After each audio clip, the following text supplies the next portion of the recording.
You are blessed beings indeed. I am that one that you know as Jesus, and we are pleased that this global gathering is building momentum. We feel it on this side as we know you feel it on that side.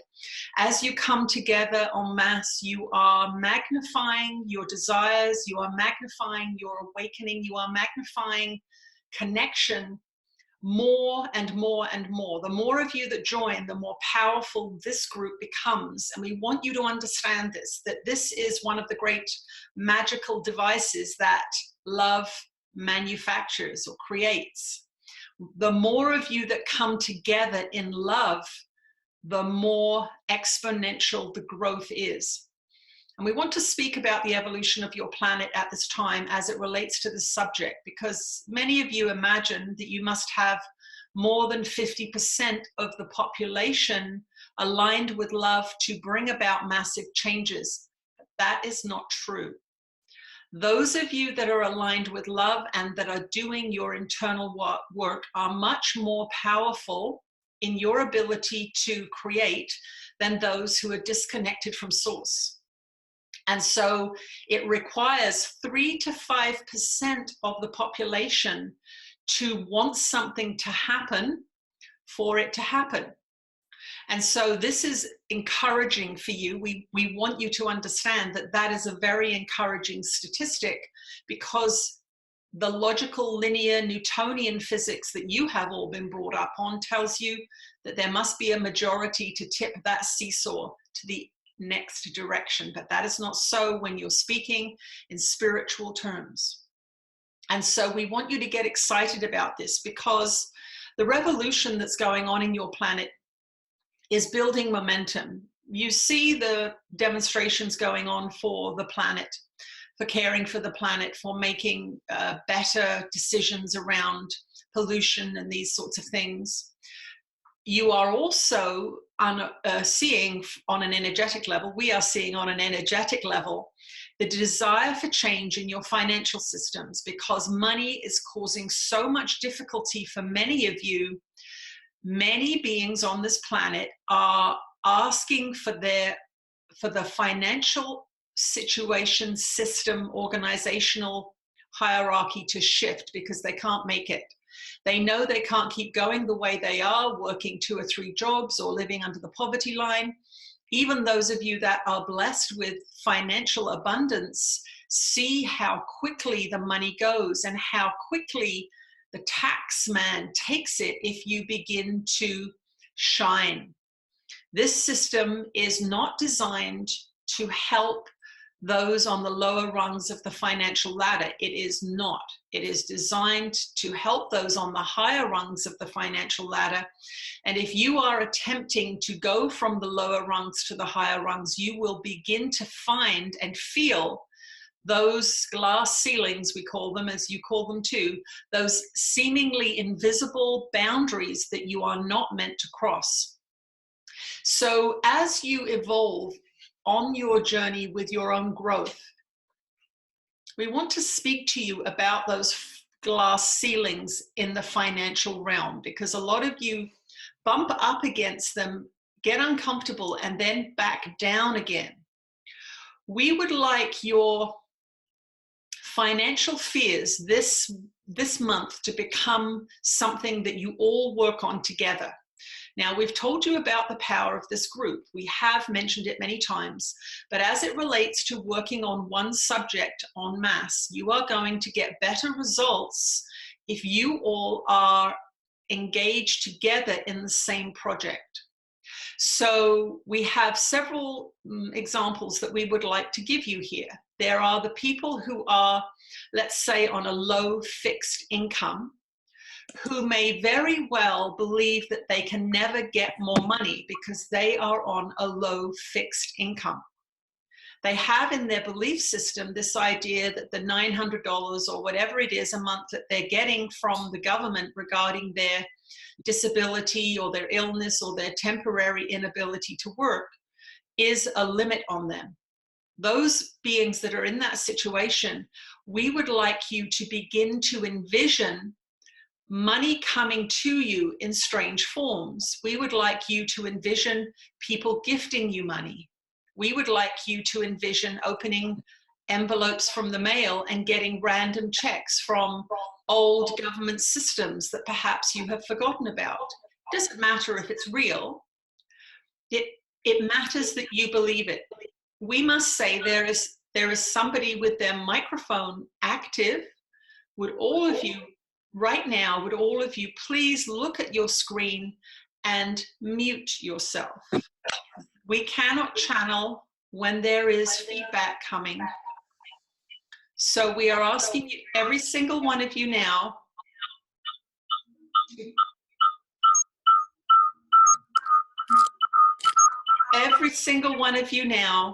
to look at your screen and mute yourself, please. You should be listening to us. If you are there, you should be listening to us. Please mute your microphone. There is somebody with their microphone not muted. Please mute your microphone, everybody, or we will not be able to continue with the broadcast. We understand that there is somebody with their microphone not muted.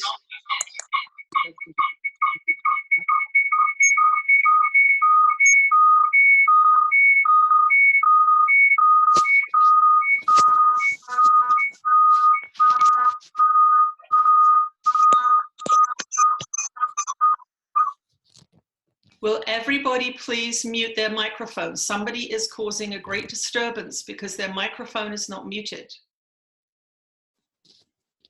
Somebody has still got their microphone not muted. Would all of you please check and make sure that your microphone has the red line through it so that you are not disturbing the broadcast? This is something that's very important when you come onto this platform. Our dear one has it set up so that everyone should be muted when they come on, and it seems not to be working. So we ask you from now on, when you join in this group, that you double check that your microphone is muted. We've just lost a few minutes there and had some very unpleasant sounds in our ears. So we want you to understand that your cooperation is needed here. So for those of you on fixed incomes, as we said, we'd like you to envision receiving monies from other locations. Those of you that are working hard but not making very much money, we would like you to do the same thing. We would like you to envision pay raise out of the blue. We'd like you to envision getting a $5 an hour pay raise. We would like you to envision, if you are unhappy at the work you are at, we would like you to envision yourself working at something that you would like to work at. Particularly if you find yourself feeling very unhappy going to your job because of the low wages, we would like you to understand that feeling bad that you have low wages is keeping you in that frequency of low wages.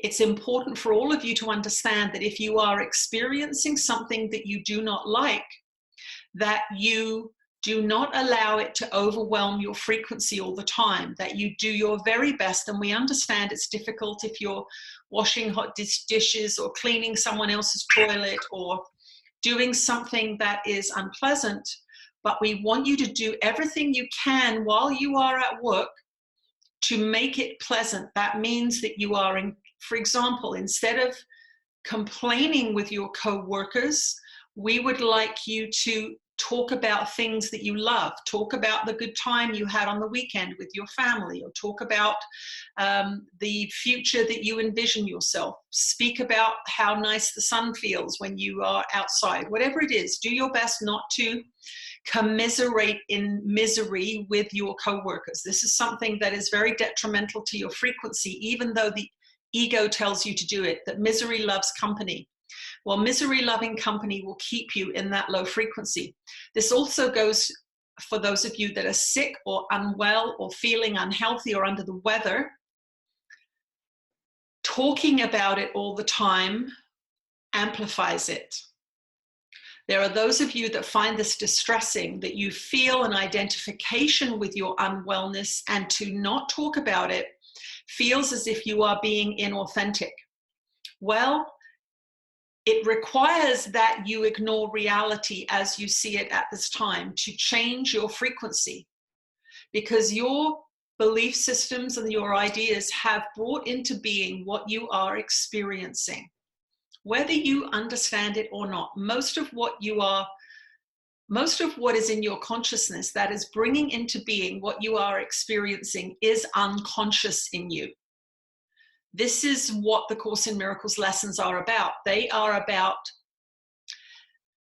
stopping the projection, which keeps it out of your awareness. When you blame others, or when you say, oh, but I am sick, I need to talk about it, otherwise I feel invalidated. What we want you to understand is that you must acknowledge that you are experiencing something that you do not want more of. If you do not want more of something, you cannot continue to speak about it and have it disappear from your experience. It's just that simple. And in your ordinary ego minds, this is a very, very difficult thing to do, especially as it relates to money. So we're going to keep on that money trail, but we want you to understand that any negative thing that you are speaking about is going to keep your overall frequency lower, which is going to keep fear going more. So even if you are walking through the woods on a rainy day, let's say, and you think, oh, it's a shame it's not sunny, it's soggy here, it's muddy here, the dog's going to be stinky when I get her home. Our dear one often thinks that about Delphi, but she's come to love that stinky dog smell. We want you to understand that you are much better off on that walk for your financial abundance as well, to appreciate the rain, to buy yourself a nice coat and rubber boots, to get yourself a fun and happy umbrella if the weather's really bad, and to realize that the plants need the rain, the water table needs the rain, the aquifers and the water supply systems need the rain. If you've ever lived somewhere where they have no rain, you know that it looks pretty barren. So we'd like you to look at all the abundance around you and go, wow, most of this is here because of this rain. I am not going to curse the rain. I am going to appreciate the rain. Now, most of you would not think that walking through the woods doing that is going to improve your financial situation, but it will, because it's improving your overall vibration. And we don't want you to get into this linear thinking where you think the only time I'm affecting my financial situation is when I'm thinking about money. Because most of you, to be truthful, if you're having difficulties with abundance around money, have a low vibration around money. And when you think about money in particular, you feel worse. If you have financial fear, you feel worse when you think about money. So we are encouraging you to understand that your overall frequency is going to improve your financial situation. So wherever you are and whatever you are doing, we either say if the reality in which you find yourself is unpleasant, you either have to seek for gratitude within that system.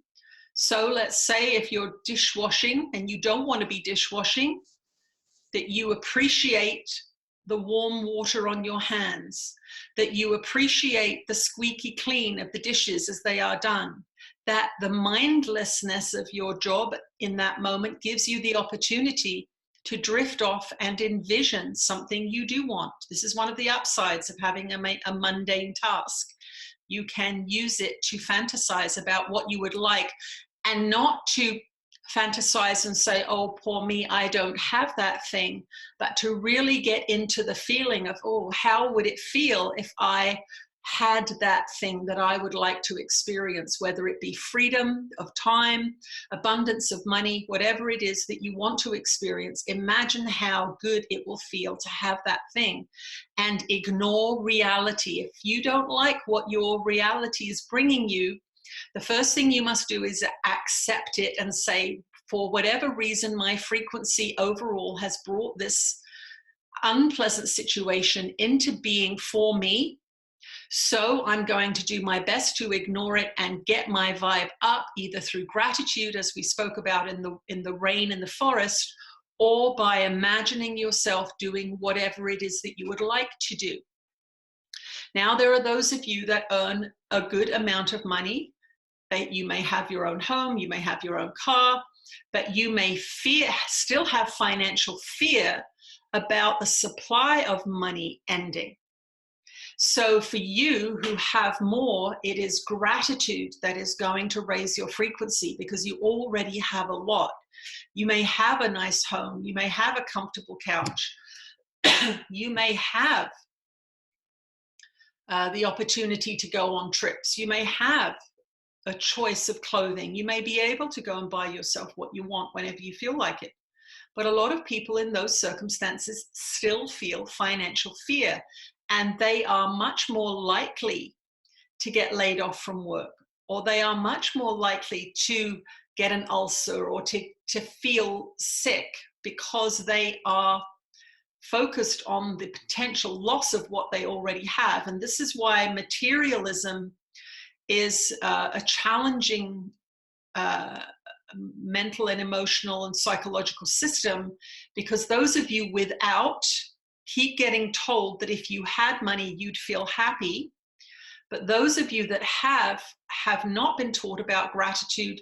You have been raised in financial fear through all of the banking and news systems that are constantly telling you that a recession is on the way. In fact, if you are in a state of appreciation, if you are in a state of higher frequency, you will not be affected negatively by a recession. In fact, you may be the one that is left at work. You may be the one that benefits somehow, some way from the changes in economy. So as we are going into the big changes that are impending on your planet, this is why we are addressing this subject now, because we want you to understand that it is going to be much better for you to address your financial fears now than when financial systems are becoming precarious or banks are closing, these kinds of things. You want to get your financial fear out of your mind to the best of your ability as often as you can during the day. For example, when you are paying a bill, instead of resenting writing the check or sending the transfer, we want you to be grateful that you can pay it. This is a very, very simple practice that we would like all of you to be doing from now on, even if you are on a limited income. We would like you, when you're handing over the $5 for your drink in the morning or going grocery shopping, we want you to, instead of scrimping and holding on tightly to your money, we would like you to practice being grateful for being able to buy whatever it is that you can buy. And this means that each of you going around the grocery store, for example, feel how you're feeling. Are you feeling anxious because you don't have enough money, or you believe you don't have enough money? What we want you to do is to intentionally go around the grocery store relaxing, intentionally going around the grocery store enjoying being able to choose. Now, if you are on a limited income, you may not be able to choose the most expensive products, but on each shop, if you're in a lower income or you'd like to have more abundance, we would like you to purchase one thing each time you do a weekly shop. We will say once a week is good. We would like you to buy that one top quality product. Now, this does not have to be something that is incredibly expensive. We're not talking about being foolish here. For example, if you buy crackers and you normally buy the big $200 box of crackers for $3.99, this week we would like you to buy the crackers that are organic and homemade, and yes, they are fewer in number and higher in price, but we would like you to do it as an exercise. We would like you to do it as a demonstration to the universe of your faith in its abundance for you. That is what the exercise is about. This is not about value for money in terms of crackers, although the organic homemade crackers are going to be much better for you and your frequency. So that is a good investment in and of itself. But the actual act of going through your own glass ceiling is going to be an important one frequency-wise. This is a holographic universe. That means that when you change, everything around you changes in response to the change that you have made. Everything, everything, everything. This is not what you are taught. You are taught that if you buy more expensive organic crackers, the only thing that's happened is you've got fewer crackers for your money. That's what you're taught in this society. You are not taught about anything else. But we want you to know that if you can appreciate, even within the limited budget that you have, that you can today afford those better crackers, those more healthy crackers, and that you are not going for the bulk, cheap material that is just a filler, that's got no nutrition in it, you are making a powerful statement to the universe. You are making a powerful statement to the universe. Not all of you are in that position. Some of you can go shopping and not think about the money. You are very, very fortunate. And for those, we would like you on your grocery shopping expeditions. This is something we've chosen because you all go grocery shopping, except the most wealthy of you who have people to do it for you. But you are generally in a good position, so we're not really including you in this conversation. Those of you that have a lot of money and that can go grocery shopping and buy whatever you want without worrying about the price, when you go grocery shopping, we want you in a state of high appreciation, not irritation that the lineup's too long, not complaining that the vegetables are not perfect, whatever it is that may be causing any negative response in you on the grocery shopping journey. But we would like you to be in a state of deep appreciation for your incredible abundance that allows you to shop and buy whatever you want. Most people don't do that. It has become a matter of course. It has become a complacent time where you just throw things in the basket and get out as quickly as you can. Every single action that each of you take as it relates to money and appreciation and gratitude can be used in your spiritual practice to increase your frequency. And that is what we would like this month to be about. We would like those of you that have a lot of money in the bank to do one kind deed with your money. It may be that you send a $100 donation to a cause that you love and like. It may be that you anonymously send somebody some money who you know is having a hard time.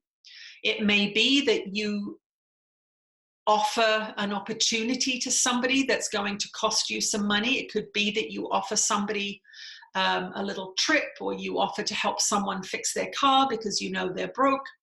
We would like those of you that have money in the bank, plenty of money in the bank, to do something exceptional like that this month.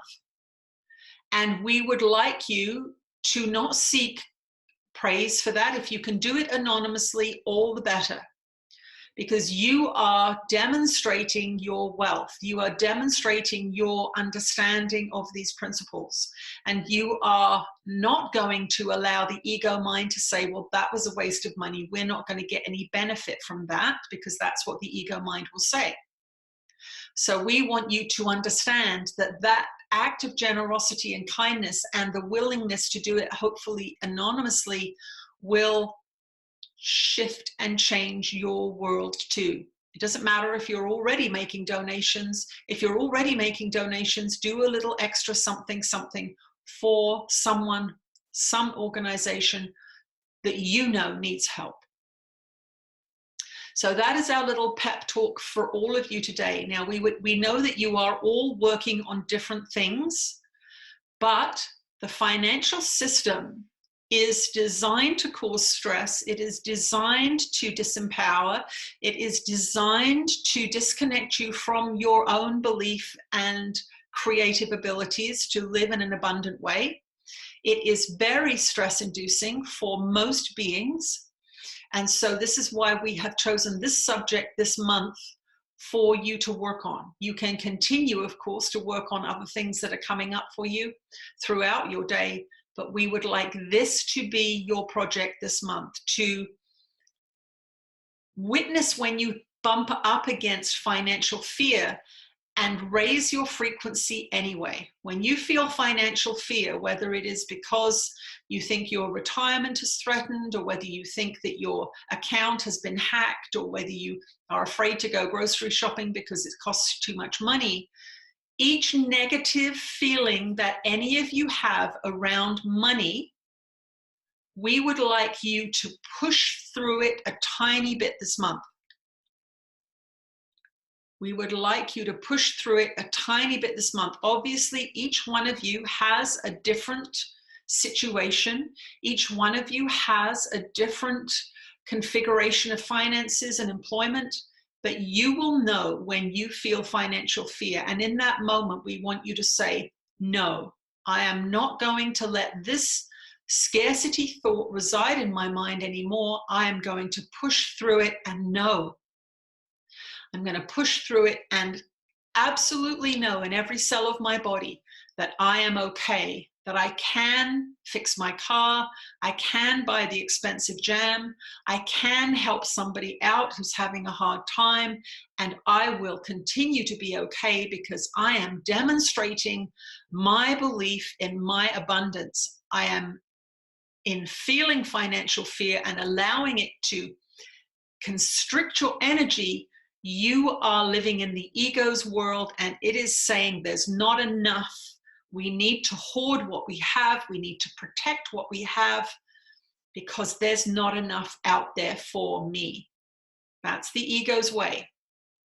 So remember, you can speak to your ego and tell it to chill out.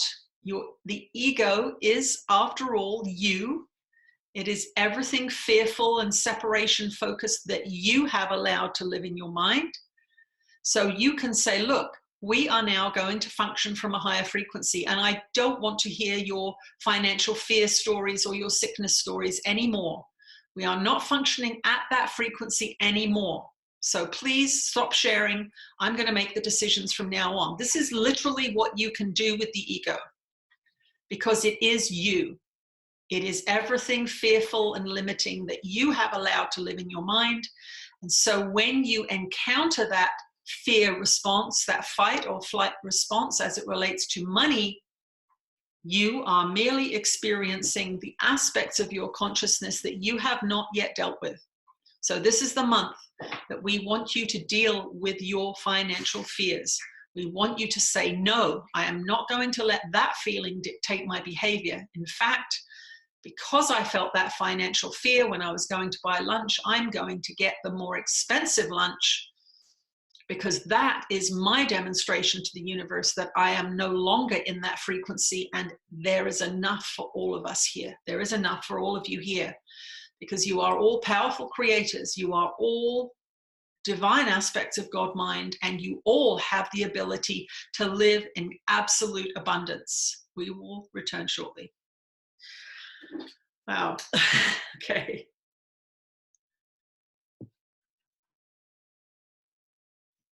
Let me see. Sorry, I have to squint. My Zoom is indicating that everyone's mic is now off. Jolly good. Yeah, we can't hear anybody snorting or burping or anything like that. Okay, let me just have a little sip of my tea.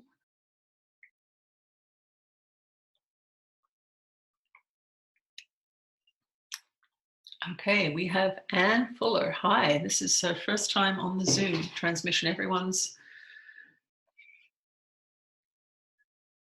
There are still 5 people with their microphones on. Why is not? Okay, well, I can't hear anyone now, so let's just assume it's all okay. Okay, that was a long intro, 30 minutes. Let's go to the first question. My question is, how do I help a close relative heal from child sexual abuse by a parent? As a Course in Miracles student, I've learned that we come into this incarnation with specific lessons to learn, and that we choose all the beings who will play specific roles in our life to enable us to learn these lessons for our soul evolution. This relative has made one wrong turn after another and is blaming the trauma suffered in the past as the cause of it. This person is in my life situation right now. Should I practice radical acceptance by allowing her soul choices to play out, knowing that she is working out her karma, or should I help ease her into the Course in Miracles book so she can get started in her forgiveness practice? How do I know she's ready and teachable? Very good question. Let's see what Ananda has to say. We are with you again, dear ones. We are very, very pleased, as always, to be here with you and for you all to be raising your frequencies as you are. As it relates to this question, sexual abuse, of course, is one of the great plagues on your planet. There are a tremendous number of people who have been sexually abused or injured or distorted in some way, and that, of course, is why we penned the book called Making Love to God, to get some information onto the planet at this time around the subject. So as a first move, if the questioner has not yet read Making Love to God, we would suggest that the questioner read Making Love to God, because it is important that you understand that if you have somebody very, very close to you who's had a sexual trauma, that subject relates to you too.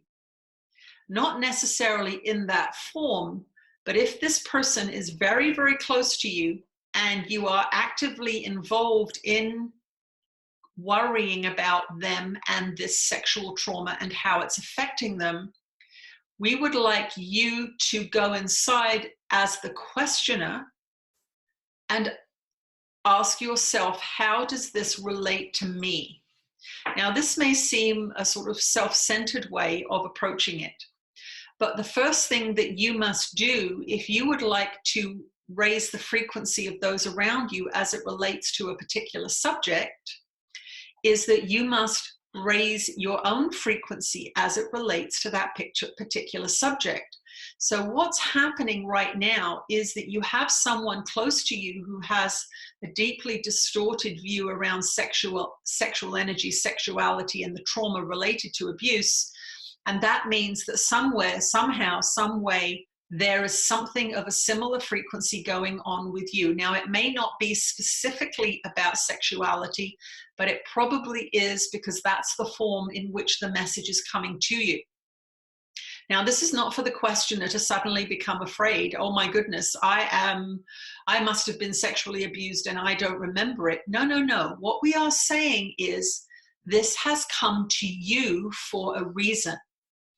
And if you would like to help your fellow brother or sister with this issue, it is obvious that you should address any distortions in your own mind as they exist around sexuality first. Because if you have some, which all of you do in this society, then you do not want to be passing along those distortions inadvertently when you are attempting to help somebody, because the subject of sexuality and sexual relations and all of these sorts of things are going to come up in any conversations that you have.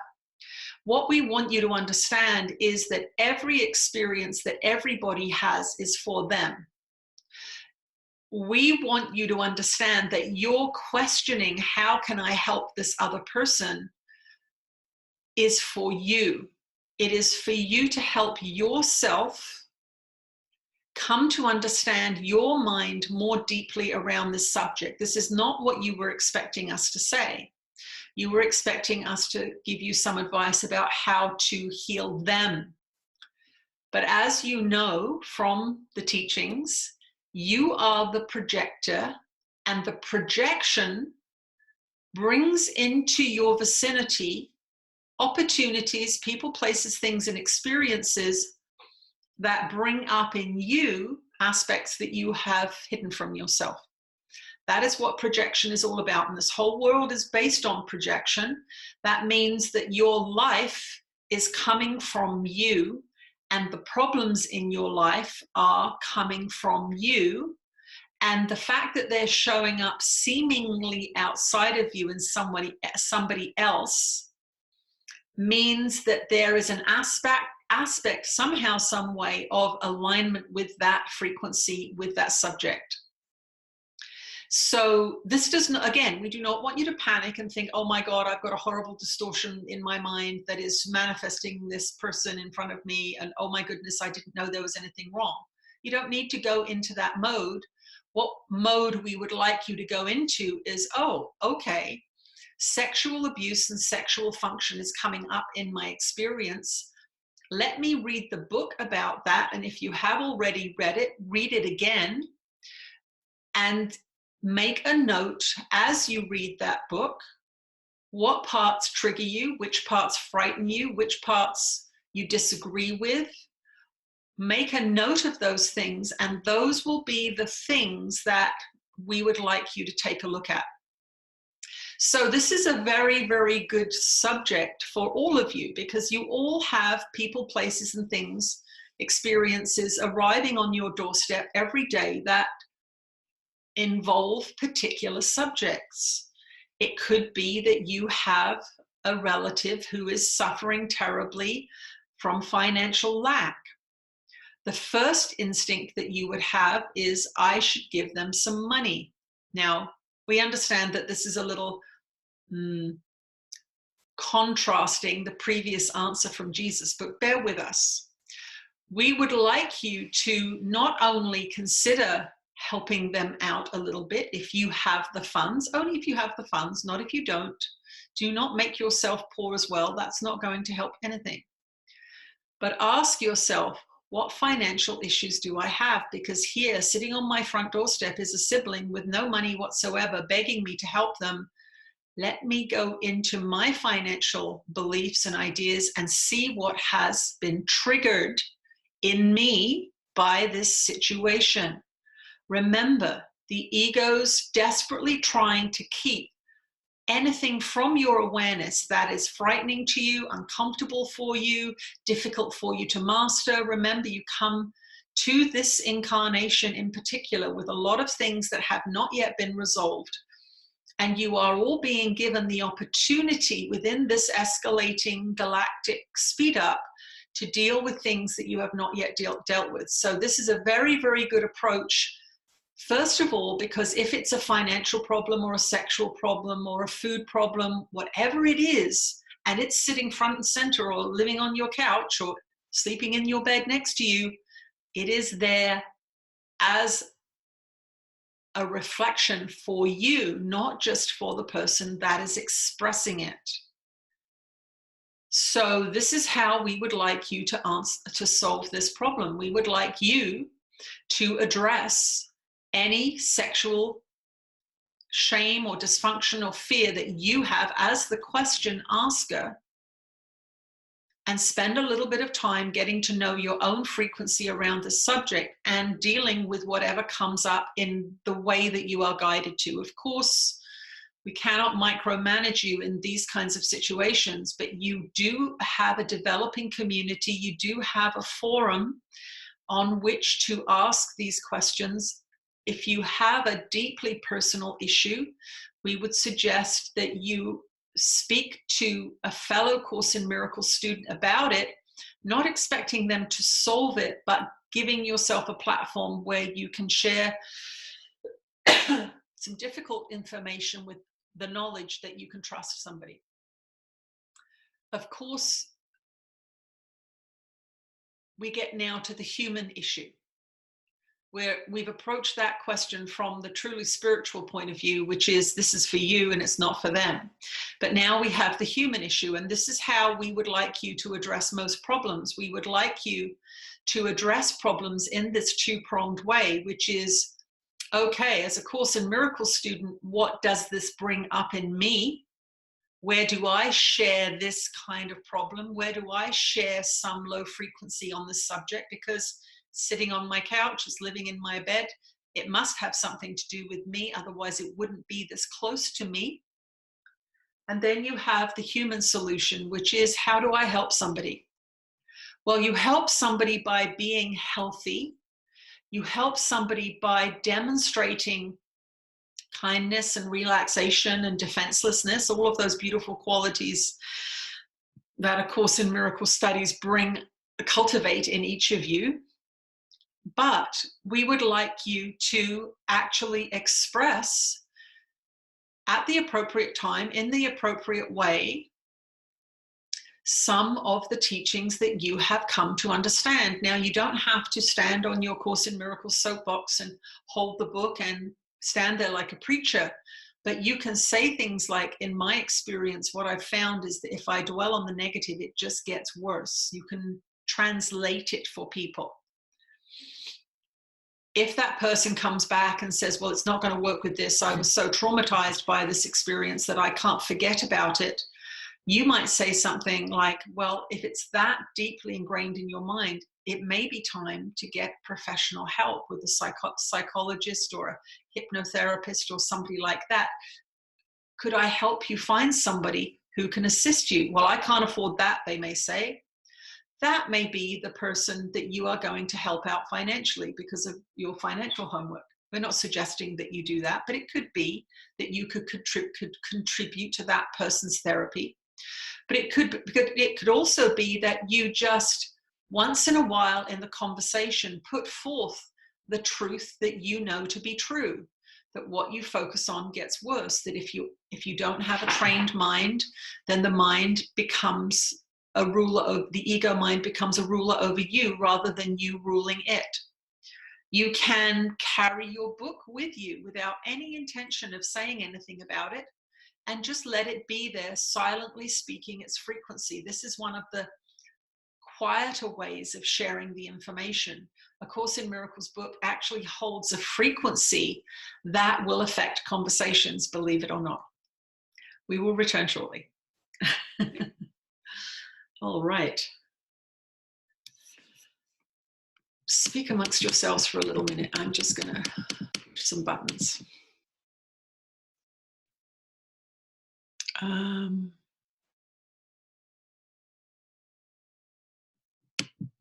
Right. I'm just going to have a sip of tea.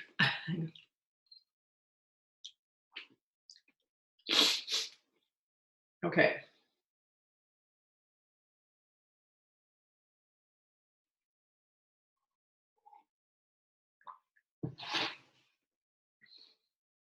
This is a very brief question. The question is persistent pain and long-term illness. What's going on? Let's see what Jesus has to say.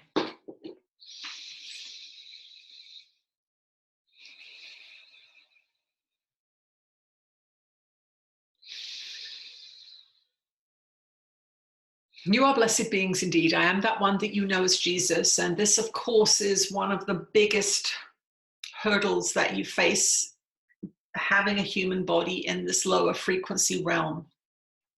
It is one of the most challenging things that you can endure when you have long-term illness and pain.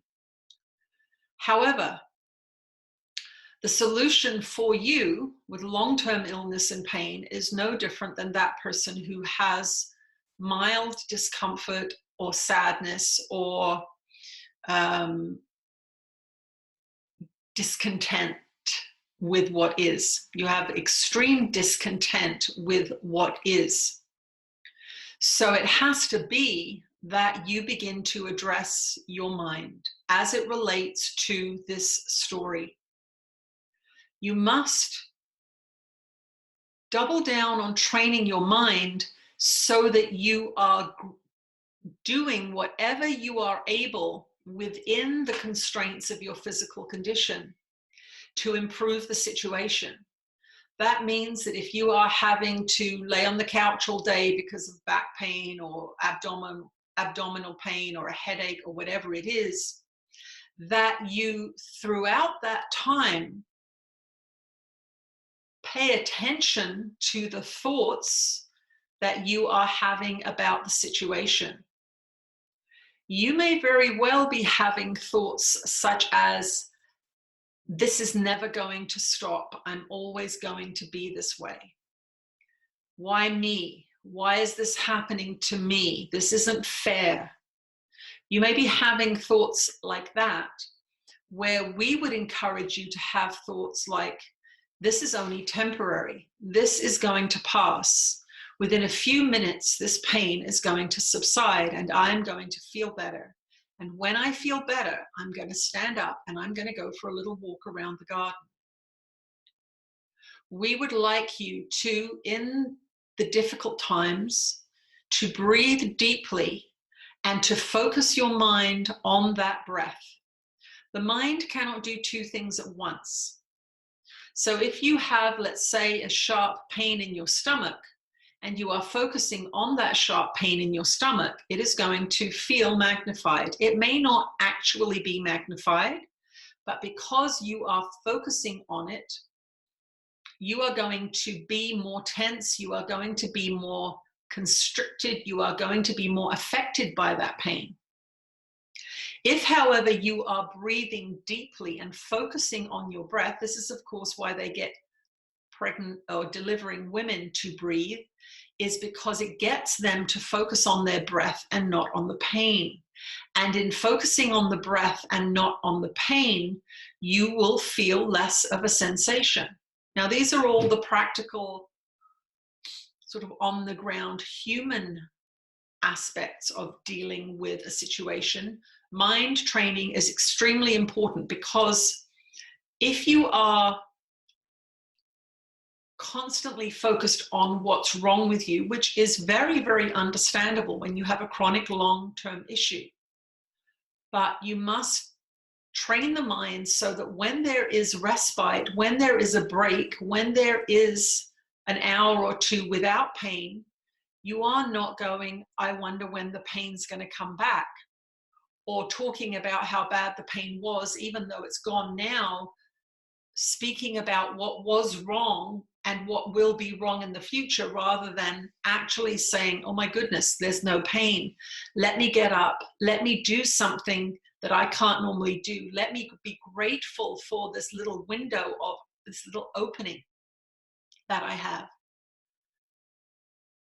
Unfortunately for humans incarnated in physical bodies, in the lower three-dimensional frequencies, pain and sickness and death are a present part of your experience. The only way you can raise yourself up out of that frequency, in whatever form it manifests in your life, whether it be poverty, sickness, a job you hate, an unhappy relationship, whatever it is, remember they're all of the same kind of frequency. The only way to make long-term shifts is to change how you're handling it, to change the story you're telling about it. Some of you come in with assignments to experience certain things. These are assignments that you have agreed to in your pre-birth conversations, because they are going to bring you a particular kind of experience. This is another way that you can address it. If you feel that this may be something that you are dealing with, only you will know by your guidance system and by the inquiries you make of spirit as it relates to you in your relationship with your guides and teachers. To ask to be shown, to ask to be told what this is about. It may pop up as a memory, it may pop up as a dream. To ask to be told what this is about. And you may have a past life recollection where you have a similar situation. It may not be exactly the same. It may be that in the dream or in the past life recollection, there was an injury that killed you, or an injury that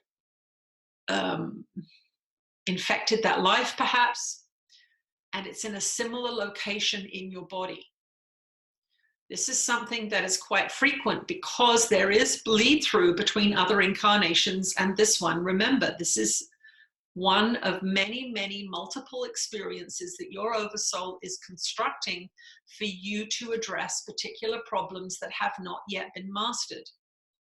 So when you get a quote unquote bleed through from another incarnation, and it can be in the form of a dream or recollection about that incarnation, then you will go, oh my goodness, this is the same, it's a different form, but it's the same kind of feeling.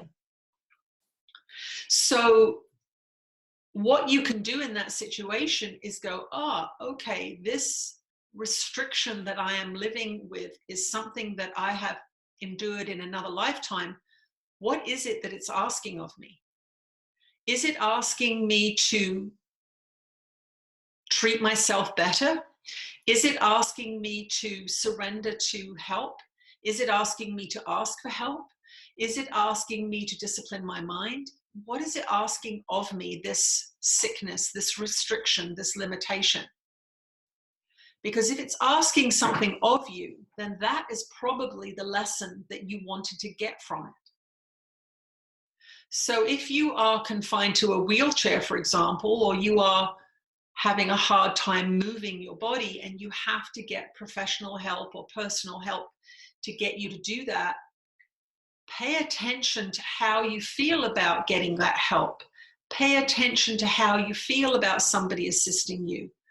Are you resentful or embarrassed or ashamed of it? Those would be the issues that you would want to look at as it relates to your sickness. So between mastering your mind and using whatever openings you have within that pain system that you have seemingly manufactured, use whatever experience you're having to the best of your ability to fulfill you. So if you are forced to stay at home and you can't work, make that time the most fulfilling that you can. So instead of watching, let's say, soap operas on TV all afternoon, get yourself going on a creative project that you can manage. Now, we know that even with the most devastating limitations, humans can create. And this may be something that you have wanted a lot of time to work on a creative project. Find something that you can do with the physical limitations you have. Now, we've seen people with no arms and one leg painting with their toes, so we know that there's something you can do. It may be that you are going to write a novel. It may be that you can't go out for a walk, but you can type.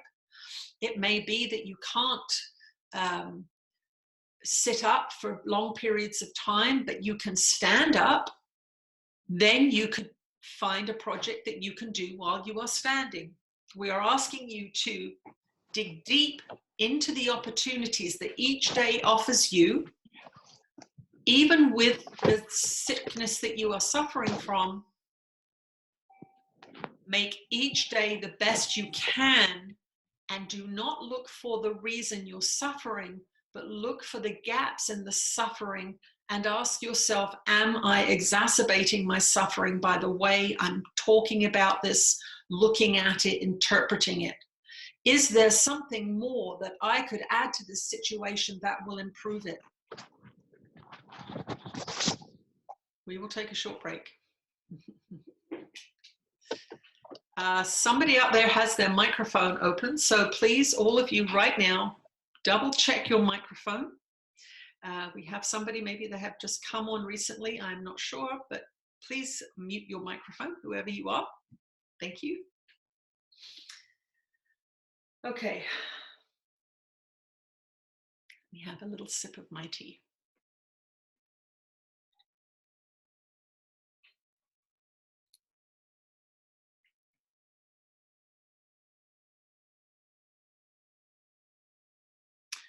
Okay, here's a question that somebody has asked. I'm going to answer this one just because I saw it. Thank you, Tina. How to discern the difference between knowing if you are meant to stay in a situation and hold tight, maybe within an organization, versus leaving.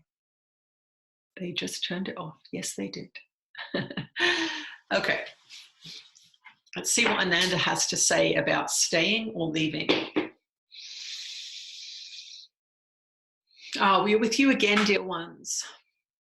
Well, your guidance system is, of course, the way that you discern that feeling of, I don't want to do this anymore. And as we have talked about many, many times in the past, if you are in a situation that you don't want to be in anymore, the first thing you have to do is to accept that you are there, because once you go into acceptance of where you are, clarity comes, resistance goes, judgment goes, and you have a much more open mind to receive guidance. As long as you are in the I hate being here, I don't want to do this anymore, la la la la la, you've got your foot on the brake. You're saying no to the situation that you have created. You must remember that you have created the situation you are in by the choices that you have made. You originally said yes to that situation. So this is the first step in coming to a place of being able to discern what to do. First of all, accept that you have made the decisions that have brought you to this place. Immediately your frequency will go up because you are loving what is. The first place is accepting where you are. The second thing to do, and we're giving you these steps because this is the mind investigation that is the educational part of any situation. Why am I afraid to leave? Because if it was that simple, I don't want to be here anymore, you would write the note of resignation, or you would have the tough conversation with the partner and you would say, I just don't want to do this anymore. I'm sorry, I'm going to give you my notice. So if you are in a situation where you have mixed emotions, that means that you have mixed beliefs about the situation. That means that you are going back and forth between I'm afraid to leave and I want to leave for whatever reasons you have. And that brings mixed emotions, and that brings an inability to make a decision. So in this idea of radical acceptance and investigating the thoughts and beliefs that you are experiencing that are causing those mixed emotions, this is where you are going to uncover in your own mind that which is keeping you in a situation that you no longer want to be in, or seemingly so. So for example, you will have your emotional guidance system as it relates to work or this situation. Sunday night, you may begin to feel your frequency going down because you are having thoughts such as, I hate Mondays. I don't want to go to work tomorrow. I want to have more time free. If you have those thoughts and you believe those thoughts, then they are going to initiate negative feelings in you. If, however, you pay attention to those negative feelings and then look and go, oh, it's Sunday afternoon, I'm already feeling bad about going to work tomorrow, but there's no situation around me on Sunday afternoon that should warrant these negative feelings. I am causing my own suffering here on this nice, quiet Sunday afternoon because I'm already complaining about going to work. How about you don't do that? How about you witness your negative judgments about the Monday morning thing that you're going to have to do and acknowledge that it is already making you feel bad. It is self-induced suffering. So this is where you would begin. You would begin to observe the stories that you're telling about the situation. And you would begin to change the stories that you're telling about the situation. You would begin to say things like, this job or this situation really appealed to me 5 years ago. I have grown, I have changed, and so the job is not problematic, but my expansion seems to be pushing me into doing something greater. this is a really good situation, in fact. And you can say that to yourself. Wow, I have grown so much that this old situation that seemed to fit me 5 years ago no longer fits me. This is really good. I have expanded out of this situation. If you start to tell yourself a story like that, you will begin to feel good. And what we're getting at here is the better you feel, the more clear guidance you are going to get, because your frequency is closer to love. Love is where inspiration resides. Love is where creativity resides. Love is where the solutions to the problems lies. So you want to get your frequency as high as possible as it relates to that situation, because you may actually find that the situation was not the problem, but your thinking about the situation was the problem. And if that is so, and you shift your frequency and you tell a positive story and you start to accept where you are for today, or for this week, or for this month, because it is where you are, so you need to accept it. If you begin to accept the situation and start to tell a good story about it, about the people you work with, the situation you're in, you may actually realize that it was not the job at all that was causing the problems, but the stories that you were telling inside your mind. And wouldn't that be a good thing to know? If, however, you accept the situation, you start to tell a different story about the situation, and yet that feeling of needing change continues to be there, then you can be pretty certain that you've done everything you can to improve the frequency of what is, and you are still not okay with it. In that circumstance, after doing what we have suggested, we would say it will be time to consider moving on. Now, when you consider moving on, anything that has been hidden from you will pop up. Whether it be financial fear, fear of upsetting people, fear of not living up to somebody else's expectations, whatever the fear that's been keeping you there will show itself when you make plans to leave, when you make plans to change. And that is another level of self-education where you can see that, it's not until I actually think about leaving that I feel this fear of anger, or I feel this fear of retribution, or I feel this confusion. Another level of self-inquiry is open to you then. You can say, wow, I didn't realize that I was afraid my mother will get mad at me if I quit this job. Who knew? Until you start to plan to quit your job, you don't realize that you even have that fear in your mind. You then can see it. You then can say, oh, maybe this is one of those things that's been keeping me limited. This fear of upsetting my mother. Is this showing up anywhere else in my life? Put that question on the table for a week or so and ask yourself, are you constantly trying to please your mother? This is something as an adult that you would want to see is in action in your decision-making processes. But for each one of you, whatever the situation is, begin with acceptance, then begin with adding positive stories about the current situation, appreciation, gratitude, getting your frequency up. And then if you still feel that you need to leave a situation after you've done that initial round of raising your frequency, then plan on making the change, and you will get a whole nother level of information coming up in the fears that speak to you in your mind. You can then write those fears down and tackle them one at a time. One of them may be financial fear, going into a situation that is unpredictable financially. This is something that the ego does not like. It does not like not knowing where its money's going to come from and in exactly what quantities. This is why many beings on this plane spend lives of quiet desperation in jobs that they don't like, because as soon as they start to think about leaving, they get that financial fear and they back away from it. They don't inquire, they don't investigate, they don't challenge.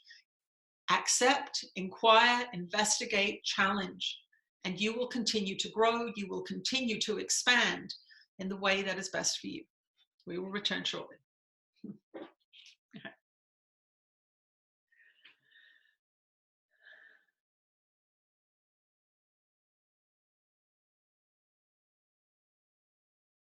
Okay.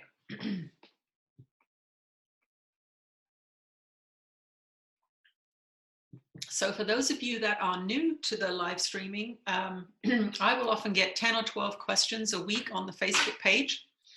I go through them as quickly as I can. We usually get to maybe 6 or 7 because they do give deliciously long answers, but I think they cover a good range of things. And then I'll just add whatever questions were asked this week to the next week's event. So usually I eventually get through them. Okay. In A Course in Miracles, Jesus tells us in regards to the special love relationship, here where the illusion of love is accepted in love's place, love is perceived as separation and exclusion. Is he saying that monogamy and coupleships are, by their exclusivity with one person, a renunciation of the love of God? Is Jesus saying we should be polyamorous and monogamy is unevolved? Personally, monogamy is the only way I feel safe in a relationship. It doesn't feel healthy or happy for me to be intimate with someone who is intimate with another. Is monogamy and coupleship something you recommend we evolve past? Very good question. Let's see what Jesus has to say.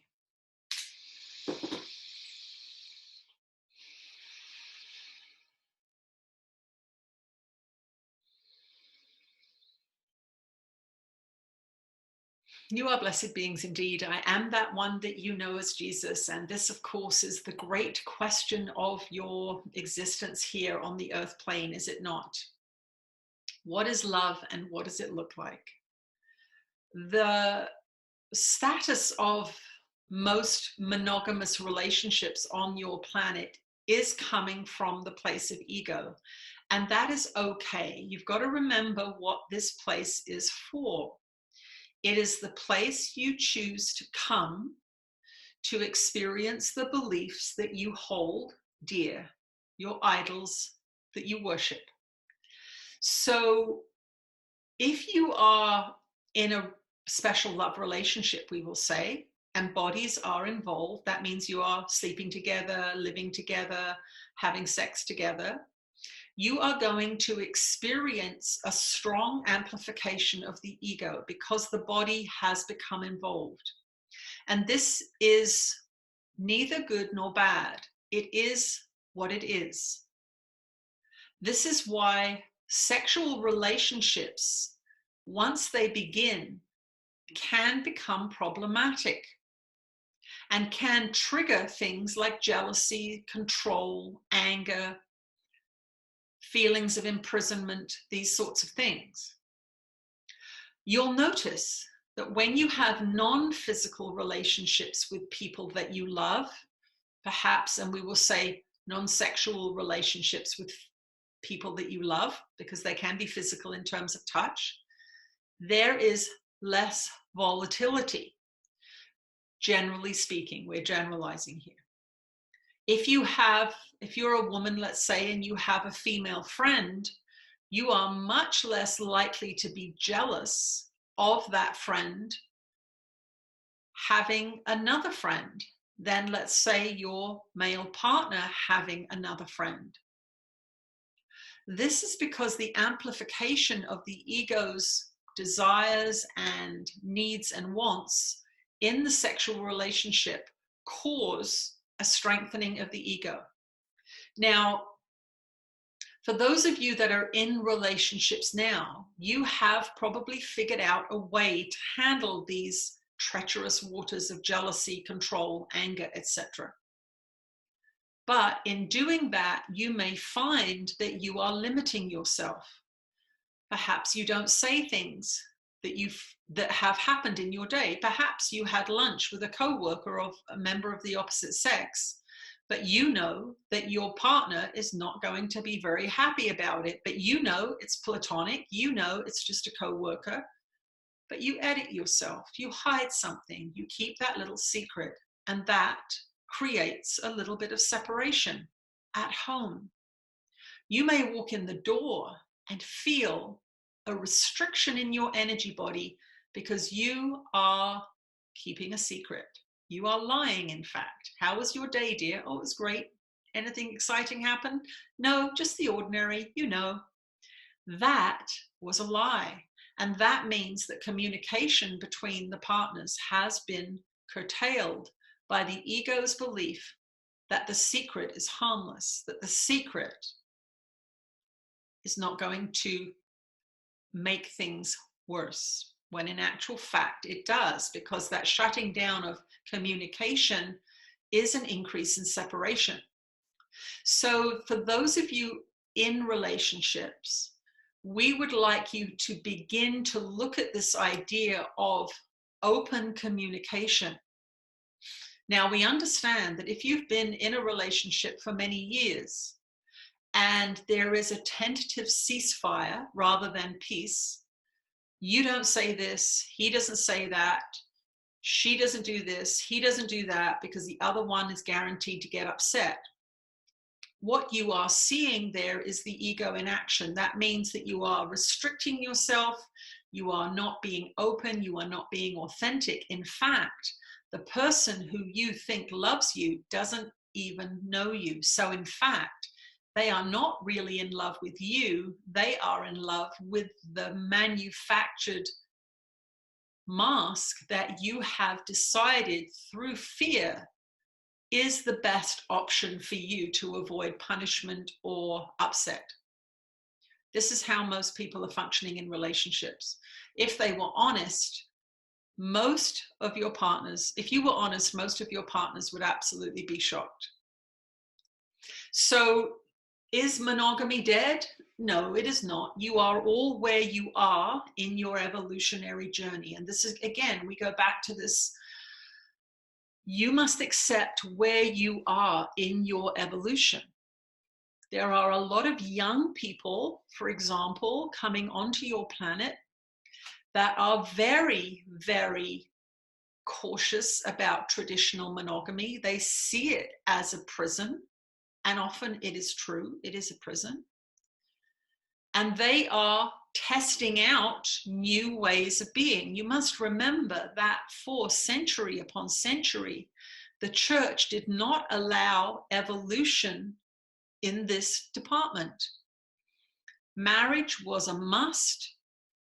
Infidelity was a secret, continues to be so. But there was no place for society to evolve around relationships because of the church's stranglehold on sexual behavior and shame and these kinds of things.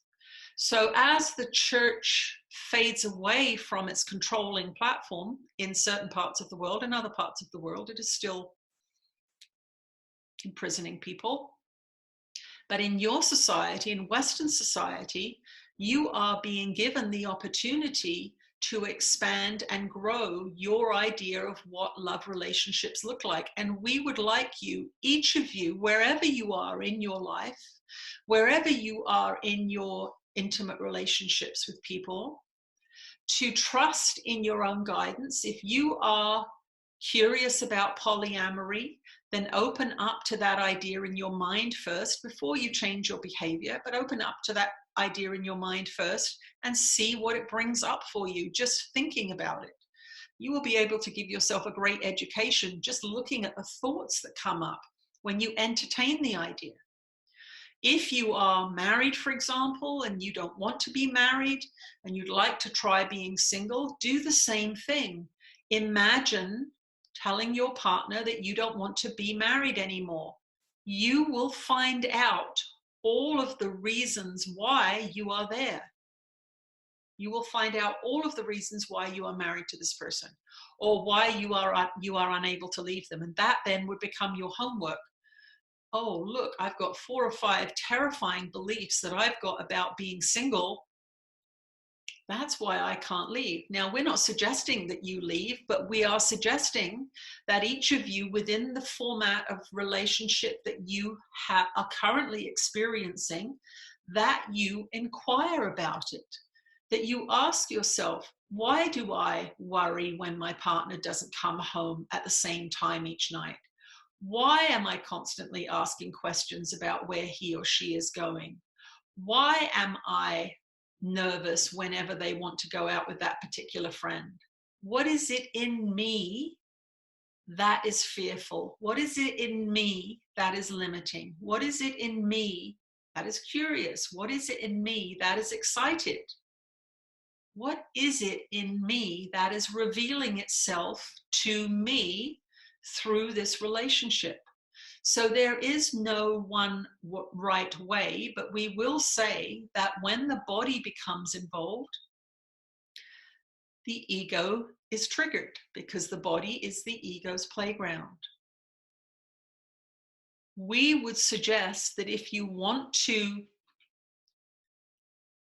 transcend the ego's special relationships, that you self-inquire about all of the things that we discuss in these conversations, whether it be your use or abuse of drugs or food or shopping or pornography, whatever it is, whether you are overweight or whether you are working in a job that you don't like, whatever it is, examine why you are doing what you are doing, because each one of those things, if you are in a relationship with someone, is going to come up.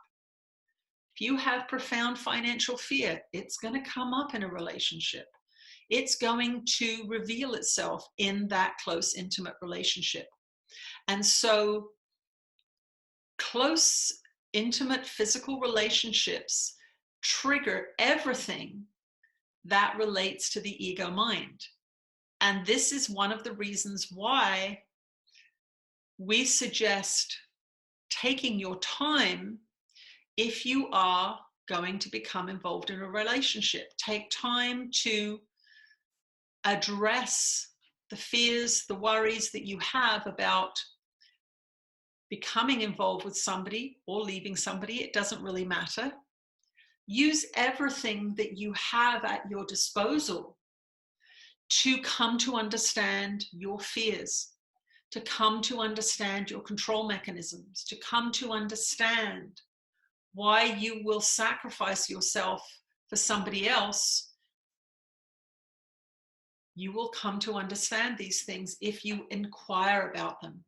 So for the person who believes that monogamy is the only way for them, that is the framework within which they have decided that all of their relationships, their intimate relationships, must take place. And that is okay. That may be the venue, the limited area within which, because of their history, because of their makeup, because of their emotional life, that is the only way that they are able to even entertain the idea of coming close to somebody.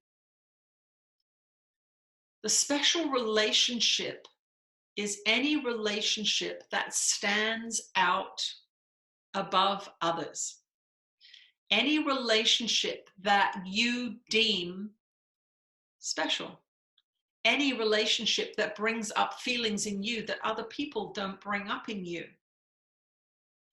In that sense, special relationships are great teachers because they reveal to you that which is hidden in all of your other relationships. And that is something that you want to see. It may not be fun.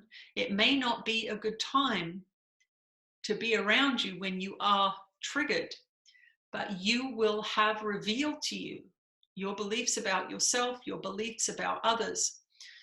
And this is one of the reasons that people remain single for longer and longer periods in your culture, because there is a lot of ego triggers and increasing ego triggers in this time and place because of these escalating energies. For some people, being in an intimate relationship is simply too much for them, a special intimate relationship. It is simply too much for them because so much is surfacing in their minds. And if you are one of those people that is single, but continuing to work on all of the triggers that you encounter in the day, financial fear, all kinds of stuff, be okay with the fact that you're single. If you are meant to be with someone, you will be with someone. If you are meant to be single for now, it is the best thing for you for now. But if you witness other people living a different lifestyle, for example, if you are monogamous and polyamory is not for you, just wish them all well. If you are polyamorous and you look at people who are monogamous and think that's awful, don't let that frequency of yours go down. Wish them well. Whoever you gaze upon, in whatever form you see them, the fat, the thin, the old, the dark, the pale, the black, the white, the successful, the unsuccessful, wish them well. Stay in your lane, focusing on bringing peace to your mind and allowing yourself to be exactly where you are right now. You are where you are right now because those are the decisions you've made. You are at the frequency you are right now because that's the highest frequency you can have right now. But in that allowing, in that forgiving, because allowing is forgiveness. It means you're not judging. When you look at somebody who's very different than you, and you allow them to be very different than you, and you say, hey, it's not for me, but I wish you well. I really, truly wish you well. That is an act of forgiveness. It is an act of love. And the more you can do that around the special relationship, the less worried you will be about other people's beliefs and ideas being imposed upon you. Because whatever you do to others, you will expect them to do to you. So when you see the polyamorous or the monogamous, whichever one you're siding with, wish them well and do not lay your beliefs on them. But ask yourself, are the beliefs I hold about this subject helpful to me, or are they limiting me? Are they making me feel good, or are they making me feel frightened?